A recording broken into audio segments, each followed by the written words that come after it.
Let's Science is brought to you by the StarQuest Production Network and is made possible by our many generous patrons. If you'd like to support the podcast, please visit sqpn.com/give. 3, 2, 1.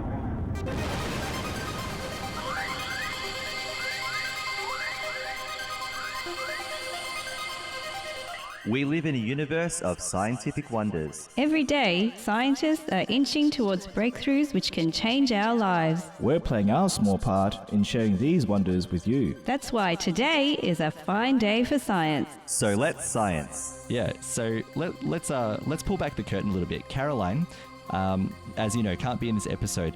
So she sent us some topics. One was about spiders and one was about a dinosaur.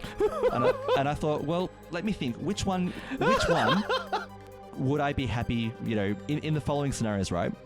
A flying dinosaur with a very long, beak and sharp teeth that could eat me whole, or a spider crawling on my arm. And I went with the dinosaur straight away. I think that's fair, isn't it? I guess so. Yeah. Something smaller. They're talking about something bigger than that. Yes. Or a giant spider. Ooh, Whoa. yeah. Yeah, no thanks. For the science topic today, we've got two topics. The first one is another Australian dinosaur. So Caroline did do an episode on Cooper, the Australian dinosaur that was found. The bones of Cooper were found in a farm, on a farm property.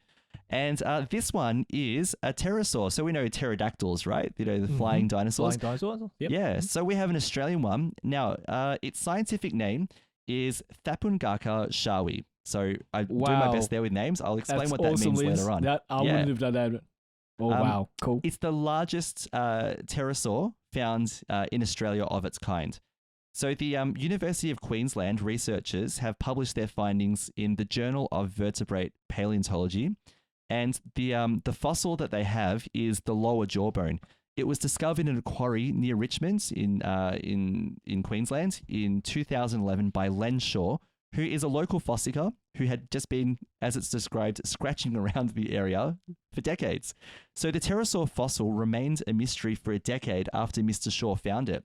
It may have stayed that way for longer if Tim Richards had stuck with his acting career. So this is interesting. The researcher who did work on it, he originally was an actor. So he graduated from NIDA, which is like an arts college for drama and performance in Australia. He had recently performed with Kate Blanchett in A Streetcar Named Desire in 2009, which makes me just think, Stella! Yes. That's all I can think of. And get this, he also played Pumbaa in the first Australian tour of The Lion King. So, cool. Hakuna Matata, everyone. Yep. Especially in these times. Yes. Yeah, definitely. Yeah. So now he became a paleontologist in 2015. So a whole interesting string of coincidences came together to make this discovery and consequent research happen. So he had a chance meeting with Dr. Patrick Smith, who was then the curator of the Kronosaurus Corner Museum at a Paleo Down Under conference in Adelaide in 2016.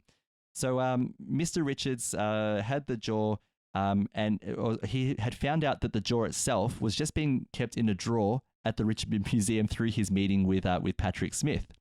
So it being a paleontologist, he had it all set up for research. So he went on then to lead the University of Queensland's Dinosaur Lab research team that analysed the fossil. By the way, Dinosaur Lab is such a cool name. I love that. Yeah, that's so cool. Yeah. So he said, the more I worked on it, I realised we had never seen some of the anatomical features before and thought that this might be something new. So here are some interesting statistics and measurements and so on about this dinosaur. He said, so it has an estimated wingspan of 7 meters.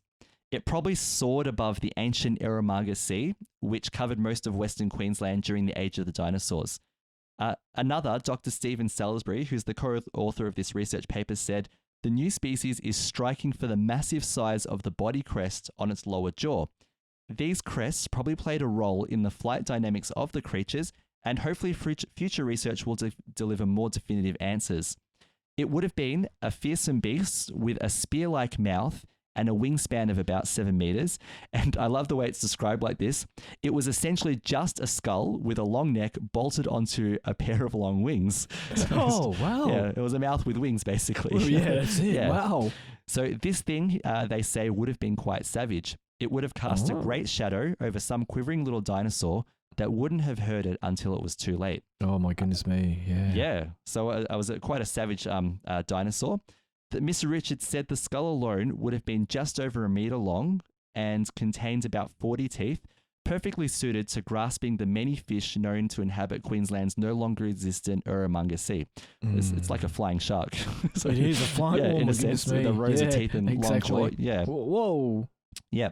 Now, he says it was nothing like a bird or even a bat. Pterosaurs were a successful and even diverse group of reptiles, the very first backboned animals to take a stab at powered flight. Now, but the thing is, they have to work carefully because the fossilized remains are rare and they're often poorly preserved because pterosaurs had thin-walled and relatively hollow bones to enable powerful flight. Power flight. I was about to say, yeah. lighter you are, the faster you go, in a sense. Yeah, like birds today. I think Exactly. a lot of birds do have hollow bones as well like you said, to lighten their structure so they can fly. It says here, it's quite amazing that fossils of these animals exist at all, okay, considering how much time obviously has passed. Australia's newly recognised pterosaur species remains at the Kronosaurus Corner Museum in Richmond. It now takes pride of place in a display case and its label has been updated. So before it was pterosaur ad indeterminatum, which means indeterminate pterosaur. They didn't know what it was. But now it's displayed as Thapungaka showi. Sorry about that. So the genus name Thapungaka incorporates Thapun and Ngaka, and which is Wanamara language, so from the indigenous Australian language, which stands for spear mouth. So that's the first part. The second part, shawi, is honors Len Shaw, who originally discovered the fossil. So the English translation of the name is Shaw's spear mouth. Mm-hmm. So there we have it. Yep. Yeah, so there is more research to be done, and hopefully we'll learn some more discovery about some interesting things about Australia's first well-known flying dinosaur, pterosaur. Yeah. I've seen, a flying shark. Ooh, but yeah, well, it sort of feels like to me, with all those teeth, the rows of teeth. Yeah. So I've seen Jurassic Park, and I've seen how it works out with pterodactyls and pterosaurs. So yeah, anyway, they are quite fierce. Oh, they can be. Yeah. If Jurassic Park is anything to go by. Yeah. So Wow. let's move from dinosaurs to another topic, space. I would love to see these two combined. Dinosaurs in Dinosaurs space. in space. Yeah. I think Doctor Who did that once. Wasn't there Dinosaurs in space? dinosaurs on a spaceship or something? Oh, we'll have to talk to Dom. Dom will probably know from Yeah. Secrets of Doctor Who. Secrets of Doctor Who. Shameless plug for Secrets of Doctor Who. That's I'm right. sure. Yeah. Yeah, actually, I'm sure if I do a Google search, they've probably done an episode on it by now. Probably done it. Yeah, exactly. Yeah. All right, so let's get to space though. This one also is very interesting. Now, Netflix has previewed published its first trailer, which we'll put a link to in our show notes, for the Inspiration 4 documentary on SpaceX's first private spaceflight. Now, we've previously talked about billionaires in space. Yeah. The reason I keep doing that is because Dom did it in another episode. Now I've got to do it in one of his shows. Yeah. So we've had Jeff Bezos go to space on his New Shepard rocket. We've had Richard Branson go to space on the VSS Unity. And now Elon Musk is not going up on this SpaceX flight, but another billionaire is.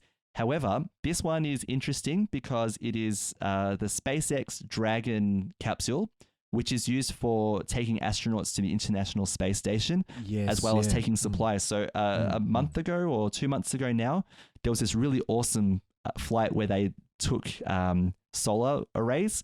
So they were rolled up, these solar panels that were rolled up and sort of put in the back of this capsule, taken to space, and then they were installed by the astronauts, and then they unrolled themselves. Unrolled. Oh, so cool. Yeah, so they basically supplement the solar panels that are already there and provide more power for the station. For the station. Yep, definitely. Yeah. But this one is not a mission for NASA. It's not to support the space station or to do anything necessarily scientific or anything like that. It is purely a civilian mission to send people into space for 3 days to orbit the Earth. What, 3 days? Wow. For 3 days, yep. So Netflix has somehow bought the rights to this, I guess. So what they're doing is they're going to produce, or they are producing, or have been producing, I should say, a documentary which is going to be released very, very soon. So according to the article, Netflix's trailer for its upcoming documentary on SpaceX's private inspiration for spaceflight has landed to introduce the first all-civilian crew set to launch into orbit next month. The near real-time Netflix series called Countdown, Inspiration for Mission to Space, breaks new territory for the long-time streaming provider. It will air across several episodes, which start on September the 2nd, and it will then attempt to live stream, and I think they're doing this on the YouTube channel, the actual launch on the 15th of September. So the trailer itself has shown the crew in training, and it promises that the Inspiration 4 will be the next epic leap forward for civilians. Now, it's very dramatic. I've watched it. It's very reality TV. It's like, four astronauts, one capsule. Who will get voted off first? No, it's not like that. No, nothing like that. But it is very dramatic. It's clear, tribal like council? you would have, for a reality show. Now, the privately chartered flight plans to fly 4 people on September 15th aboard a SpaceX Dragon capsule, orbiting Earth for 3 days. The crew includes billionaire in space. So the person who financed the whole mission, Jared Isaacman, who's a billionaire, a childhood cancer survivor, Haley Arcano. I hope I've spelt that correctly. So Isaacman invited Haley onto this flight. A data engineer, Chris Sembrowski, and Sean Proctor, who's a geoscientist, science communicator, and an artist. None of them, however, are professional astronauts. Okay. So in the trailer, Netflix paid tribute to the 2 contests of which Sembrowski and Proctor received their seats. There was a competition. One of Isaacman's major goals of the mission is to support St. Jude's Children's Research Hospital. Also Arcano's workplace and the spot where she received her cancer treatments years ago. So there is an important element to this, is that it's raising money for a hospital. And a lot of money. So I think you can follow the amount of money that's been raised so far as well. So cool. So credit to them for doing that. Definitely, now, Lino, you'd be interested in this part. The documentary series will be co-produced by Time Studios and is directed by Jason Hare here. I don't know how to say that properly. Sorry. Who is the creator of the Michael Jordan series, The Last Dance, which you did you talked about. Months, I think it was last year, on one of our episodes as well. Man. I think it was, yeah. Yeah. What are we in for? What's his directorial style likely? What do you think we'll see in his storytelling? I think he'll do well. Yeah, I think he will do well with this. I think Jason will do well. A lot of editing and a lot more interviews. So when he interviews a person, he'll interview them straight, and then it's like the documentary is done well. The Last Dance was done very well. I think we talked about it off air, or a few things that they had to edit out for time constraints and everything. But for this one, I think they'll do very well, as in like I said, the editing side of it, and a lot more. Hopefully, they'll get more of the human side of this. I want to say astronauts. We had this discussion before. I guess they would qualify. We'll see. We'll see. Caroline has phoned a friend. Yeah. She can tell us next episode. Yeah. Yes. Yeah. I think they'll do well. I think Jason, the producer and director, will do well with the series. Yeah. And I hope all 4 of them do well in space. Yeah. It's a great step, and I just hope anything goes bad with it as well. I just hope they just keep on going. Absolutely. I hope it's not too much drama. It's only reality shows got so much drama. No, I'm sorry. There will be drama in the series. Of course, there will be. Okay. Yeah. But anyway, Okay. Now there's a great photo here of the Inspiration 4 crew. So it'll be in the link that we share in the show notes. As they're experiencing weightlessness in a zero-G flight. So if people want to have a look at that, they can. Now, the other thing is, it's not hinted at in the trailer, but Netflix will also release a hybrid live-action animation special for kids and families. And it will be all about, and I love this, it'll be all about how rockets work, how astronauts sleep and eat in space, and other mission facts as well. So this sounds like a great documentary to watch. And I'm sure Caroline will unpack the science of the Inspiration 4 mission at a later date. I've just put that on her now. She doesn't know yet. You wanted to hear about it? Yes. We'll message you later on. Yeah. Yeah. Heads up, Caroline. Let's Science is brought to you by StarQuest Media and is a fortnightly podcast that brings you the scientific wonders of our universe from a distinctly Catholic point of view. For more from Caroline, Lindsay, and friends, listen to the StarQuest show, Catholics of Oz. Find links from today's show at sqpn.com/science and find the Catholics of Oz at sqpn.com/Oz. Be sure to follow the show in Apple Podcasts, Google Play, wherever you can find podcasts, or on the SQPN YouTube channel. The generous donations of our patrons at sqpn.com/give make it possible for us to continue Let's Science and all the shows at StarQuest, which makes our nonprofit mission possible. You can join them by visiting sqpn.com/give. Join us next time for more scientific wonders, and thank you for listening to Let's Science on StarQuest.